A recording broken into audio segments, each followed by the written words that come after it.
Hey there, and welcome to the 11th installment of Let's Code.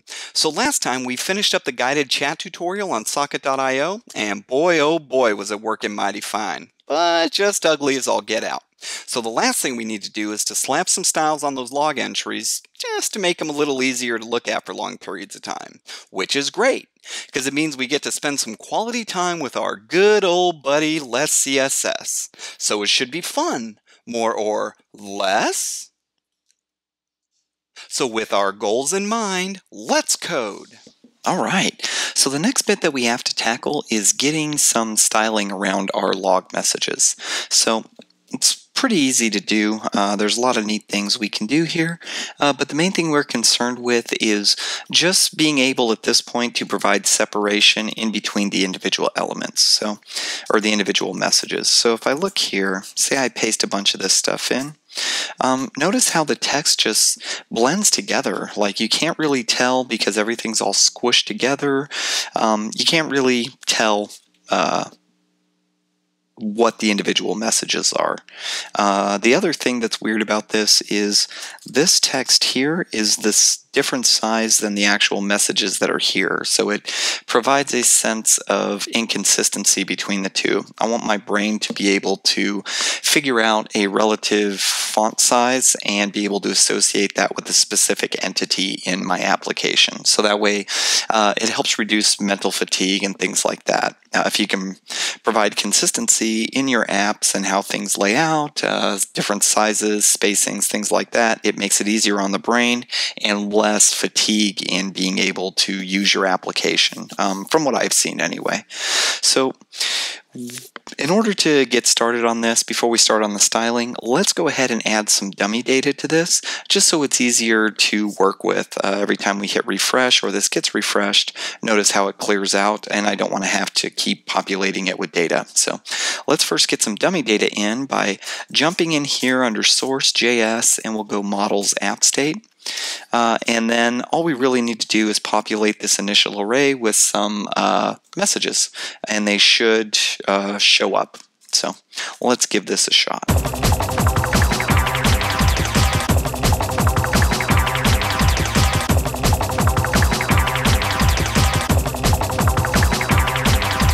All right, so that should get us the data that we need. Let's see what this looks like over here. Okay, so we got a nice little scroll here. We got all of that going on. So now that we have our data, let's go ahead and get started on the styling. Okay, so now that we got that dummy data in there, we just need to go ahead and deal with these log message bits here. So we just need to jump into our source, our less, components, and then log should get us where we need to go.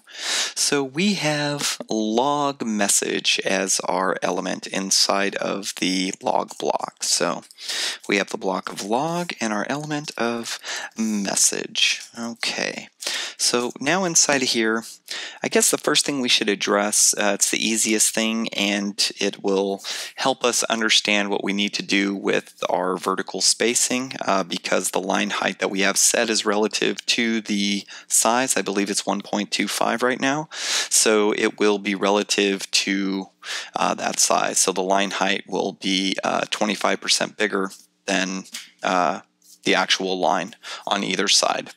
Well, not 25 on either side. It'll be half of 25 on either side.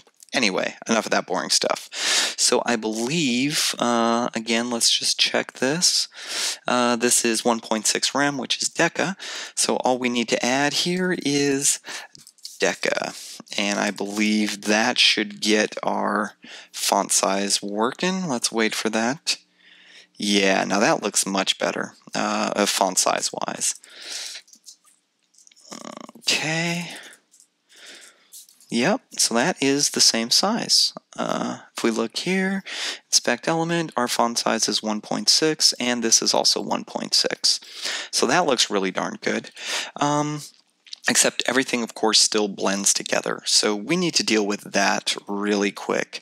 One of the ways we can do that is we can add striping to this. I believe in the tutorial that we're going against, they use striping. Striping, I think, is a good start. So let's start off with that.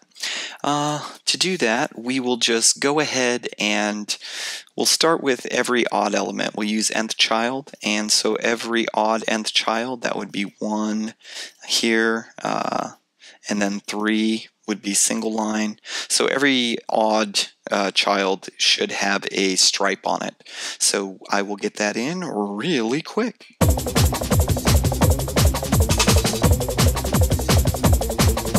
All right.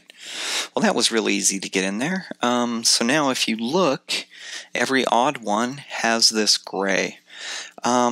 But looking at it now, that gray really pops, like it stands out, and I don't really want it to stand out that much. I don't want the separation to be dictated by this. I'd rather deal with it in spacing, and I'd want the striping to kind of, well, be a little more subtle, just so it's hinting towards the feel of separation, but not providing the separation itself. See, I'm not a UX or a designer or anything like that, but I don't know. That's just what my instinct is telling me here. So let's see here. Right now our color is DD. So what happens if we make that ease all the way across? Yeah, see, I like that. That's more subtle. You actually got to move your screen around to kind of see it, but it provides a nice subtle bit, and it doesn't make it pop fully. That way we can use our spacing to make it pop. I like that, so we're going to go with EE. Let's see if we have a color var for the ease. Let's see here, colors. And it does not look that way. It looks like we have white and silver there. So let's go ahead and add that real quick. We're also, I guess, going to need to add a utility class or utility classes for that, because we need to have, it would be nice how we're using background silver here. It'd be nice to have a background light gray, and maybe later for text coloring use light gray as well there. So let me just add this stuff real quick.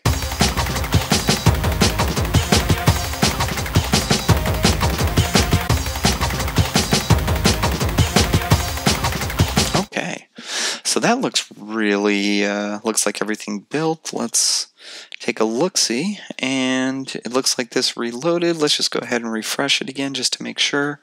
And yeah, that looks really nice. I like it. That's much better. It's more subtle than that silver color, and it just provides kind of, you know, a kind of a hint to the brain. We don't, again, want it to have our complete we don't want it to carry the separation. We'll do that with spacing. So now let's get the spacing stuff in. All right, so now that we have that going, let's deal with the separation here. We are going to have to add some spacing on the left and the right, or the horizontal spacing, but we'll deal with that last. We're still interested in trying to get separation between the individual elements. So for that, we're going to do that with vertical spacing. But because we are going to be dealing with both of them, let's go ahead and check out our spacing mix-ins that we have. So we have a spacing vert and a spacing horizontal. Because we're going to have to deal with both, let's go ahead and just use this spacing one. If we just provide one parameter, it's going to apply it on the horizontal as well. It's a fun little mix in there. So let's go ahead and do that. But first off, let's see. Got some bars here. Let's see here. There's a couple. Let's start with spacing compact. That's the smallest. We'll see what that gets us. So we'll just go ahead and add spacing, and we'll go spacing compact. And there we go. So that should apply it both on the vertical and the horizontal, but we're only going to pay attention to the vertical at this time. Okay, so that reloaded. And you know what? That spacing did not really make it pop. Like, I'm looking to have the individual things pop out at me. I think that might be too small, and I think it might be blending with our line height value there. So let's up it one more. So we'll get rid of the compact here, And let's go ahead and choose tight. Tight seems like a good one. All right, so we'll throw tight in there, give that a little save. Okay, with that built, we'll pop over here. Looks like we got injected just fine. And that pops right there. My brain doesn't need to figure out and have to do some sort of mental math to kind of make the distinction between them. So, yeah, I think that's really good. So that is half of that, or half of our normal spacing. Yeah. That looks really darn good. So next, let's deal with the horizontal spacing now. It doesn't look very good with the 5 pixels on the left.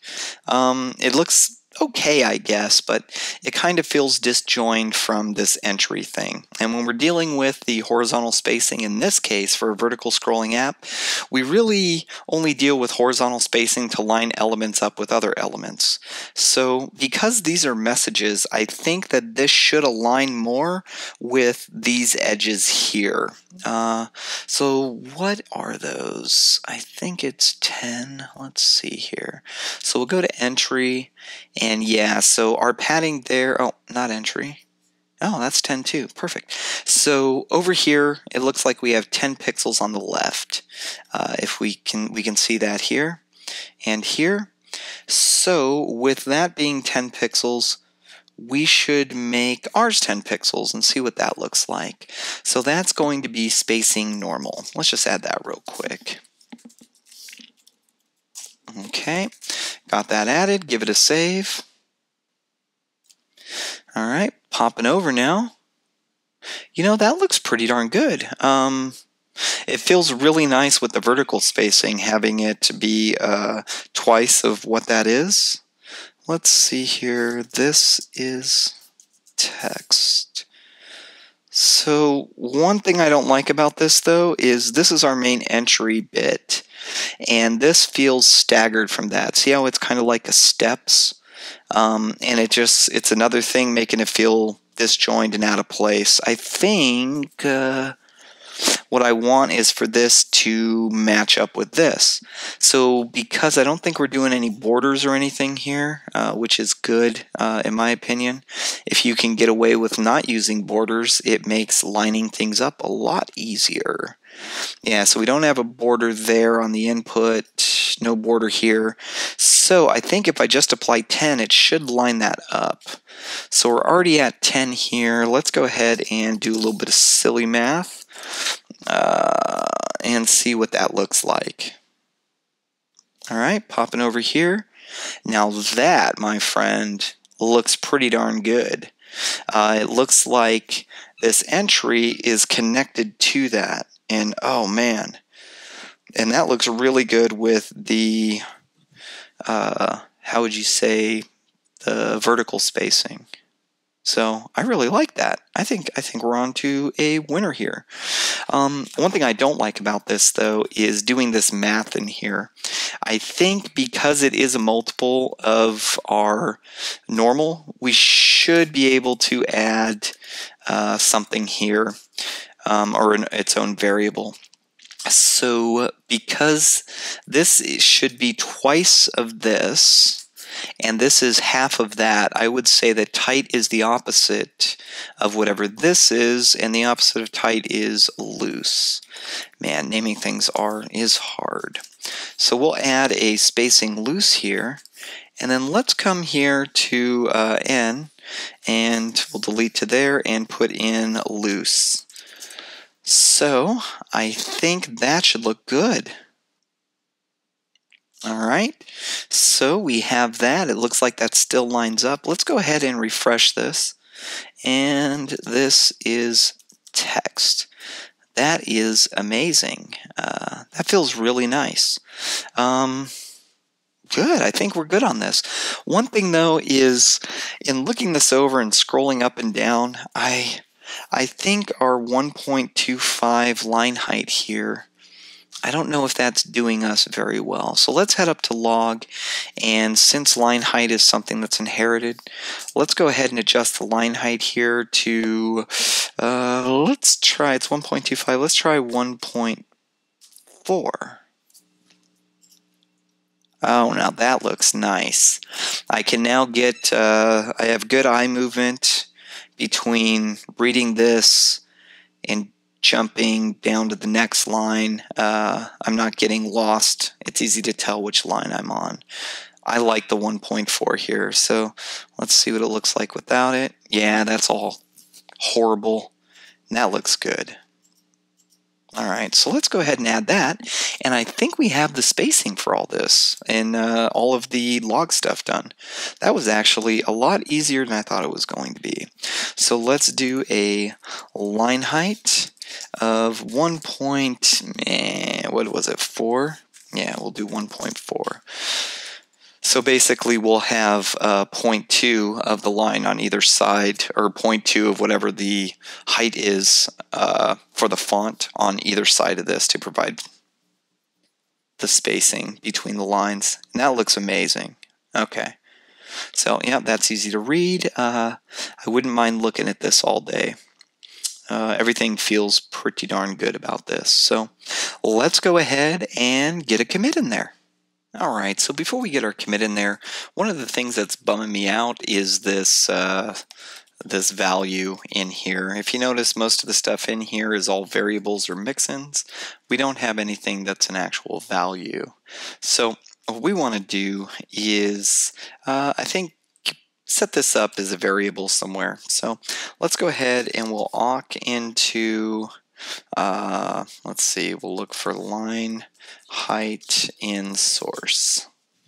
Okay, so in our base, it looks like we have 1.25. It doesn't look like we have anything like a variable or anything set up. So let's go ahead and we'll just set up some bars here.